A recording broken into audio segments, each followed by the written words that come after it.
ரிஷபம். ரிஷபராசிக்காரர்களுக்கு கூட அப்படி ஒன்று பெருத்த சோதனைகள்னு சொல்ல மாட்டேன். ராசிநாதன் 3ஆம் இடத்தில் இருக்கிறார், கூடவே தனாதிபதியோடு இருக்கிறார். இந்த வாரம் முழுவதும் 3, 4, 5 அப்படிங்கிற அமைப்புகளில் தான் சந்திரனுடைய இயக்கம் இருக்குது. 3ஆம் இடத்தில் இருக்கக்கூடிய சந்திரன் மிகப்பெரிய யோக பலன்களை செய்வார். சந்திரனுடைய அமைப்புகளில் 3, 6, 7, 10, 11ஆம் இடங்கள் மிகப்பெரிய யோக பலனை செய்யக்கூடியது.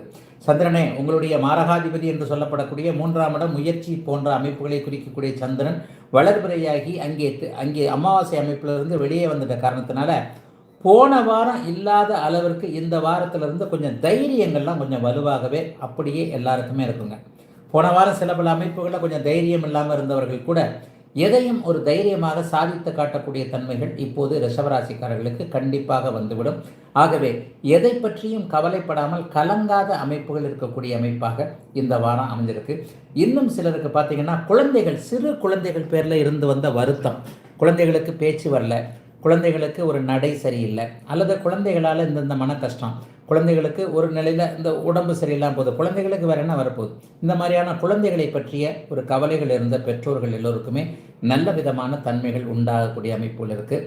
இப்போ ஆடி மாதம், இந்த ஆடி மாதத்திற்கு பிறகு வரக்கூடிய ஆவணி மாதத்தில் இளைஞர்கள் எல்லாருக்குமே, பருவ வயதில் இருக்கிறவர்கள் எல்லாருக்குமே திருமணம் போன்ற அமைப்புகளை உறுதி செய்யக்கூடிய அமைப்பு. 7ஆம் இடத்தை குரு பார்க்கிறார் இல்லையா, இந்த மாதத்திலேயே, இந்த வாரத்திலேயே இன்னும் ஒரு 4 நாட்களில், ஜூலை மாதம் 12ஆம் தேதியிலிருந்து இந்த வாரத்தில் உங்களுடைய ராசியிலேயே மங்கள யோகம் ஏற்படுவது என்பது ஒரு நிலையில் காதலிக்கக்கூடியவர்கள் கை கொடுக்கக்கூடிய தன்மை, அதாவது காதலன் காதலி பிரியாமல் இணையக்கூடிய தன்மைகள், புதிய காதலன் காதலிகள் வரக்கூடிய தன்மை, புதுசாக இப்போ தான் காதலிக்கிறேன், அந்த காதல் கைகூடக்கூடிய ஒரு தன்மைகள் அத்தனையும் இருக்கக்கூடிய, நட்புகள் மலரக்கூடிய ஒரு நல்ல வாரமாகவே இந்த வாரம் ரிஷபராசிக்காரர்கள் எல்லோருக்குமே இருக்கும்.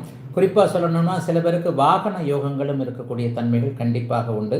ஆகவே அப்படி ஒன்றும் பெரிய கெடுபலன்கள் எதுவும் இல்லாமல் ஒரு ஸ்மூத்தாக சந்திரனின் இயக்கத்தின் காரணமாகவும் ராசி சுபத்துவத்தை அடைந்திருக்கிறதன் காரணமாகவும் இங்கே சுக்கிரனும் புதனும் 3ஆம் இடத்தில் சேர்ந்திருக்கிறதன் காரணமாகவும் நல்ல அமைப்புகள் உருவாகக்கூடிய சிறப்பான வாரமாகவே அமைஞ்சிருக்குதுங்க ரிஷபராசிக்காரர்கள் எல்லோருக்கும்.